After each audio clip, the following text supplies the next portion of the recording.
Welcome, Wargamers, to the beaten and beleaguered corners of the Mortal Realms, because today we are talking about Dawnbringers, The Mad King Rises, which is book 4 of the Dawnbringer series. This here is part 1 of its coverage on the channel. Now, many of you have been asking about the hiatus from the Dawnbringer series. I promise it's not because I don't want to talk about it. I just had a lot of trouble in actually getting these books. So I had to wait until I went to Adepticon, and I was able to find some of the vendors there who were very wonderful and held copies for me. Shout out to Grognard Games, and made sure that I had the Mad King Rises and the newest one, Shadow of the Crone, I think it is. So we're going to jump right into these series. So if you've been waiting for it, boom, here it is. Now, if you're just catching up on this channel, this is sort of the current meta-narrative of Age of Sigmar, straight from the timeline. But to understand it, you're going to need to catch up because I have all of the Dawnbringer videos into one Uber playlist for you. And you're going to need that because what started as the grandest crusade of mortals to step into a realm of unfettered chaos has devolved into two desperate groups of pioneer refugees shuffling ever more faintly to the finish line. It's been a fantastic story. And a few of the other books in the series do this, sort of like a preface, right? It's sort of like a bird's eye view of what is affecting both sides of the Hammerhall Crusade. And then it addresses them individually, going to Ghyran and Akshi respectively. This book, however, is a little bit different because it has action for us and it jumps directly into the Ghyran side of the Hammerhall Crusade, which is great because frankly, it's the one I'm far more interested in. Now, one thing I'd like to add right up top, if you're interested in this video, you like the factions we talk about here, please consider using any of the affiliate links in my description down below. You'll see exactly how much you save from a variety of vendors from across the world that are just awesome at customer service and getting you the products you need. And every single time you use one of those links, it goes directly to supporting me, my wife, this channel, our cats, the whole thing. It's life-changing stuff and I appreciate each and every one of you. Also, if you're looking for Dawnbringer's Crusade, like game coverage, go check out Goonhammer. Bunch of wonderful folks over there with all kinds of tactic guides to get you into the new Age of Sigmar. I just came back from Adepticon, like I said, where they announced 4th edition. Goonhammer is going to be your go-to source to keep up to date. Okay, so in the last book here in the Dawnbringer series, things got real crazy real fast. The Ghyran Crusade was intercepted by Kragnos, who was ultimately led away by the Dragon Brothers into the shadowy mists of nowhere, I guess, and the orc army that surrounded Kragnos was fought off by the Sylvaneth, who got their new mini, Belthanos.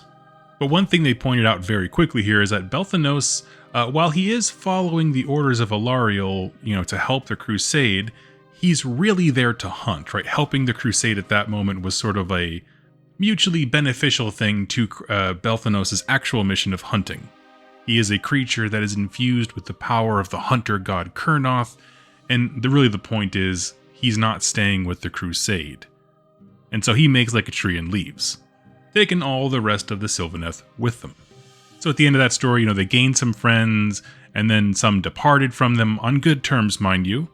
But there are a few other things going on with the Ghyran side of the crusade that really do bear mentioning, like its current state. First off, they are surprisingly good on supplies.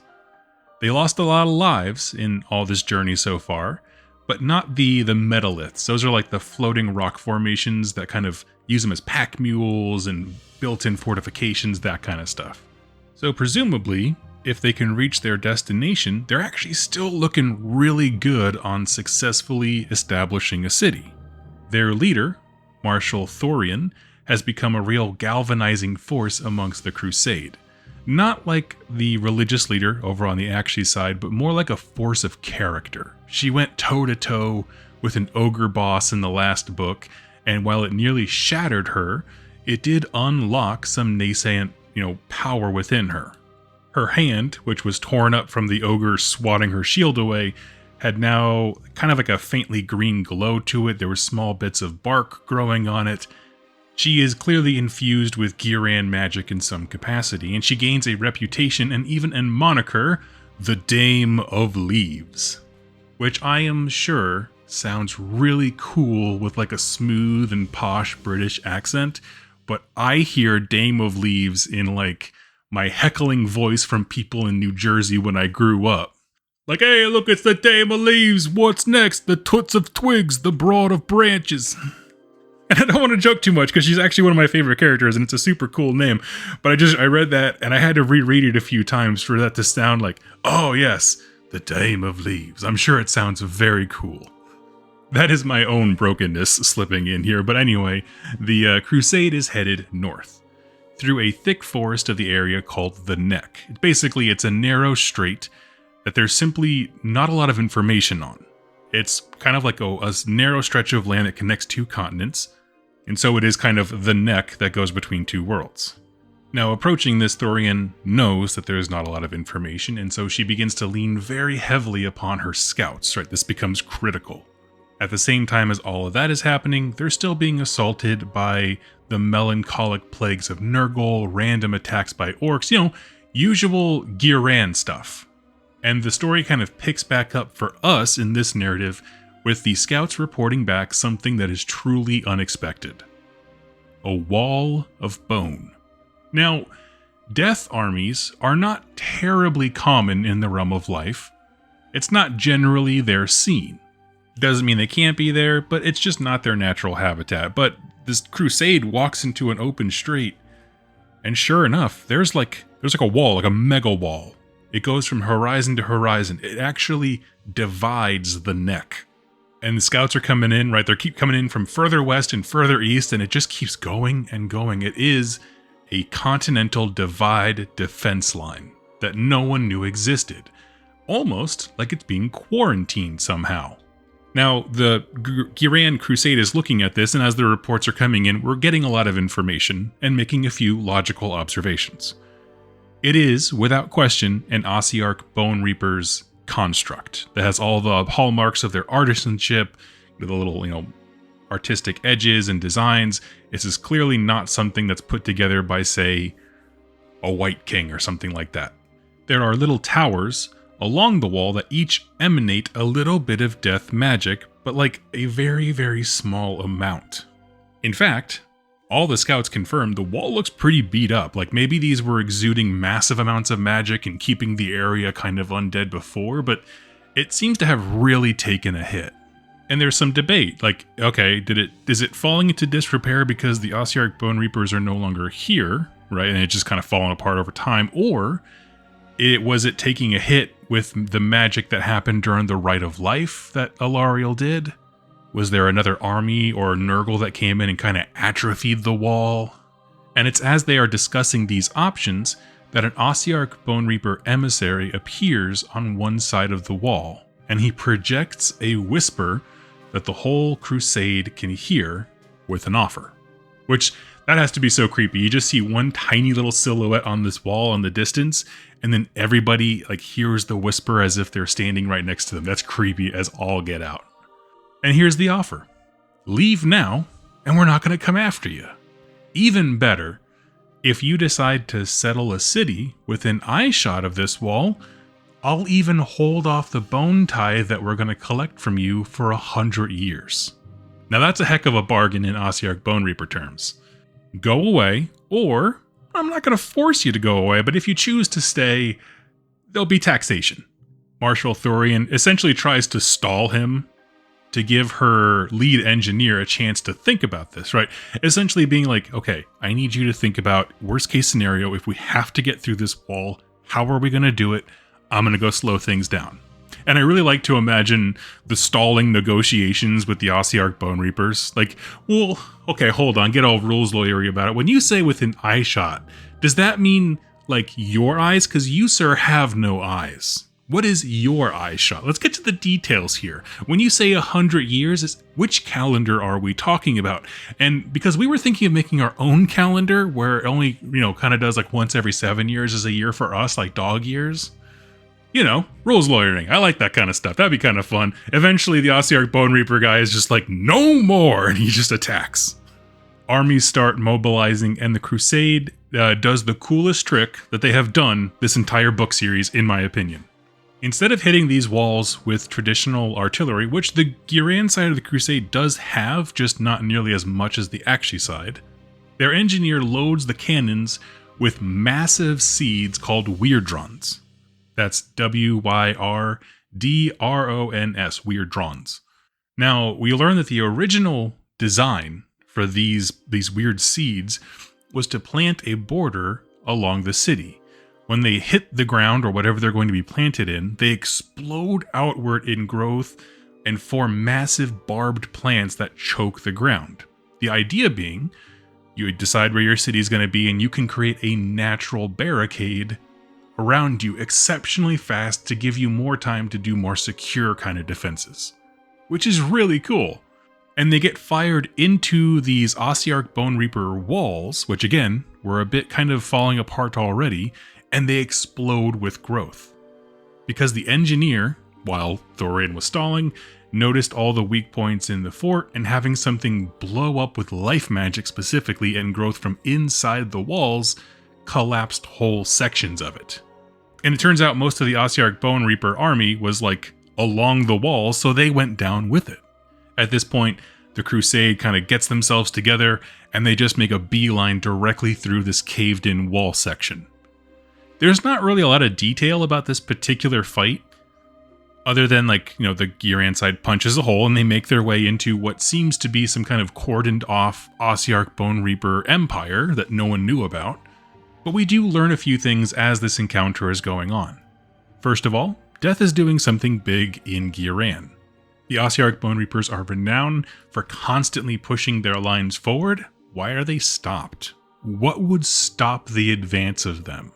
Why would they let their walls fall apart if they were still here? And frankly, the leader didn't really seem like he wanted to fight. Like, he certainly didn't want to fight that day, right? Go away or we'll come in 100 years if you land an eye shot. He wasn't looking for a fight that day or even that decade. Why didn't he want to fight? Now, our story then kind of zooms out a little bit here, and it mentions that from the high ledges, out of sight of these combatants, strange ghoulish figures babbled to one another and scurried away. At some point in the fight, Thorian loses consciousness, basically just knocked out, and the Crusade presses deeper into the neck. So that was our first encounter battle. The Ossiarchs let them pass through, presumably to stay back and rebuild the wall, I guess. But for our Crusade, it gets a little rough because the landscape begins to change. It goes from fairly level, dense forest, which made things hard but not impossible, to more of a jagged and divided territory. If you've been to a mountain range, one of those really steep ones, you can kind of see like the path breaks up into a bunch of smaller roads that all kind of crest down in different directions. And so to get through this, the Crusade has to divide up a bit. They're too big for any one path to accommodate them. Now, it turns out that the Ghyran side of the Crusade knew that there were going to be parts of the forest or the natural environment that were too big for the Crusade as a whole, so they actually had like a division of authority to make this possible. So everyone just kind of pauses here, assuming there's an Ossiarch Bone Reaper on their tails, but they don't know, divide into their little sub-camps, and then start making their way through these passes. So it's nice that they have a plan, but still, it's never good to split up. Now, a few things to note here, that this is a super weird set of valleys and canyons. A lot of little dark caves and cubbies here, and atop several of the mountains lining the sides are keeps. They're old and dilapidated and abandoned. At the center of the region, on one particular mountain, is a super fortress. And it seems like it's being used as the reference point for everyone, and it's like all roads lead to it. So even though the Crusades split up, all their individual paths kind of seem to be bringing them certainly within eyeshot, but very near to this citadel. And this is where our perception follows the Dawners in this whole crusade, because some soldiers hear phantom trumpets at night. Some see it as a beautiful monument to artistry, like the building on top of this tower is incredible and it's a beautiful, monument to the architecture of man. Most see it as a burnt-out wreck of a long-forgotten civilization. But you were beginning to get the sense that everyone's perceptions are not on the same page.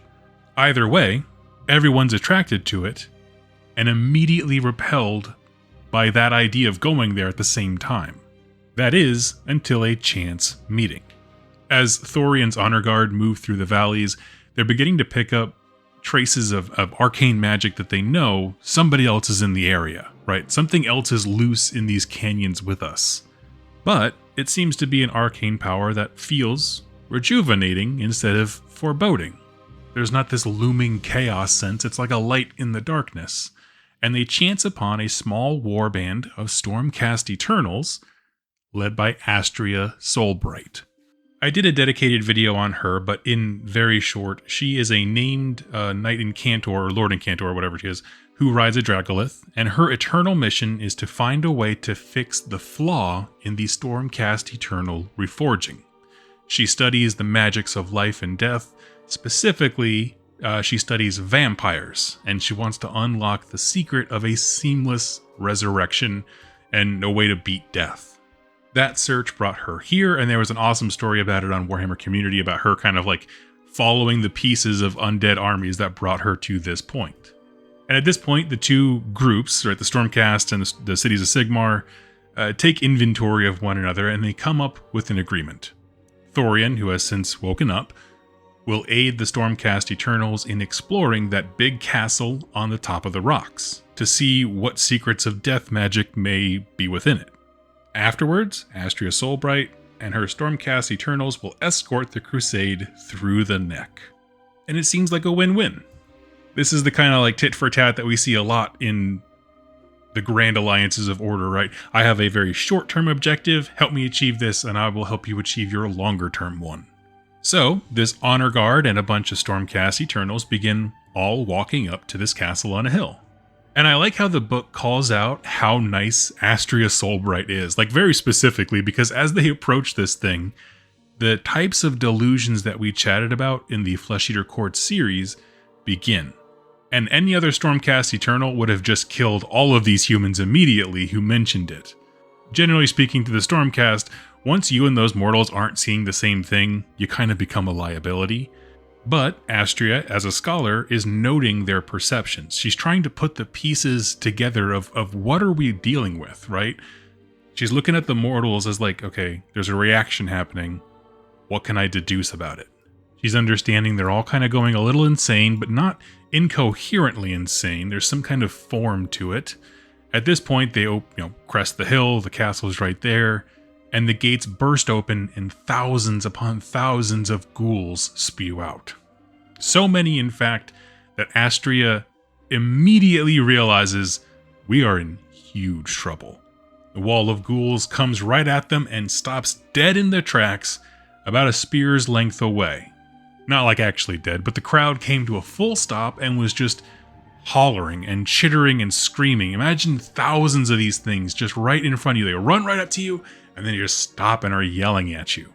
And it's at this point that Astria realizes they're trying to talk to us. And it's only because of her arcane power that she can kind of catch snippets of the delusion without being lost to it completely. Because after a bit, she kind of like lets her hearing settle and she can hear and discern the phrase, "honored guests."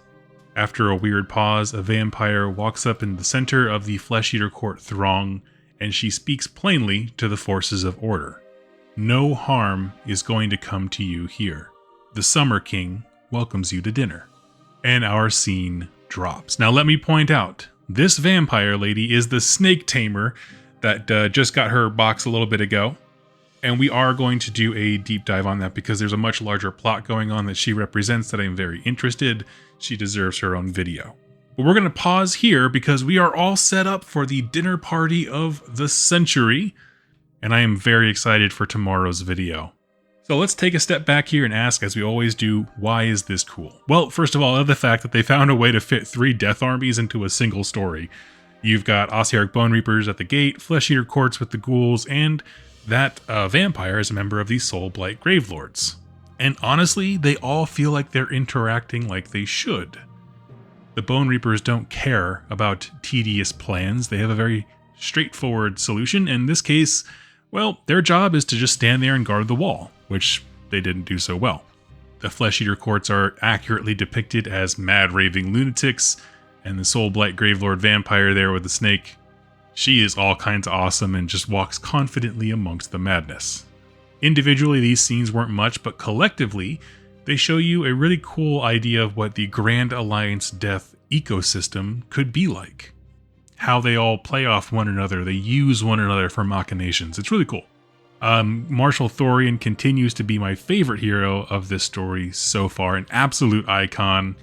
And I did think adding Astria Soulbright was a good play. Like, I like that her mission overlaps so seamlessly with the current situation and the forces involved in this book in particular. I enjoyed it. It didn't feel forced. She's always been a character that's kind of like Neve Blacktalon. Like, they're always out and about in the background, so like it feels less like a MacGuffin when people encounter them. Many people would have encountered them. And that's awesome. I often feel that way about different, like, what do you call them, dwarf slayers, that kind of stuff. Just they're out on these adventures, and so they are a known quantity. So it doesn't feel so forced. But like I said, we are all set up for an awesome dinner feast. Let me know your thoughts on the Ossiarch Bone Reapers. Why would they have that bargain? And question, would you take them up on it if they let you just settle around? What kind of rules lawyers questions would you ask to stall the Ossiarch Bone Reaper General? And I would love to read them. Thank you so much, and I will check you out in the next video. Happy wargaming, friends.